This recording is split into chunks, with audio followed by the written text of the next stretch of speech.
Hi guys, কেমন আছো তোমরা সবাই? আমি খুব ভালো আছি আর আশা করা যায় তোমরাও খুব ভালো আছো। যাই হোক, অনেক দিন পরে ঈশিতার জন্মদিন উপলক্ষে আমরা সবাই এক জায়গায় একসাথে হতে পেরেছি। এদিকে আমরা যেই বলেছি কেক নিয়ে আসিনি, ও খুঁজতে আরম্ভ করেছে। যাই হোক, কেক টেক কাটা শুরু হয়ে গেছে আর এখানে হচ্ছে ফটোশ্যুট। ব্যাস, আমি তো দেখতে পেয়েছি যে এত সুন্দর কেকের মধ্যে এই যে পোলট্রির মুরগিটা আঁকা হয়েছে, এটা একমাত্র ঈশিতার জন্য। কেক টেক কাটার পরেই আমার খুব লোভ লাগছিল কেক খাওয়ার জন্য, তো দেখতেই পাচ্ছ কেকের হাফ অংশটা আমার গালেই চলে গেছে। আর ঈশিতার রিয়াকশান কী করবো বলো, অনেকদিন তো অনেকের বার্থডেতে যাওয়া হয় না, তো একটা বার্থডে পেয়েছি অনেক দিন পরে, লোভ তো লাগবেই। তারপরে এই যে বিরিয়ানি ভুরিভোজ দিতে এলো, তারপরে আমাদের এই যে সব প্লেট টেট নিতে চলে আসলো আমাদের কুড়নি মাসি।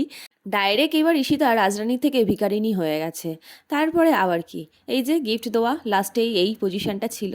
আর আমরা খাওয়া দাওয়া করে সেরকম আদর করে বাড়ি চলে আসলাম। তোমাদের ভিডিওটা কেমন লাগলো জানাতে ভুলো না। চলো ভাই, টাটা।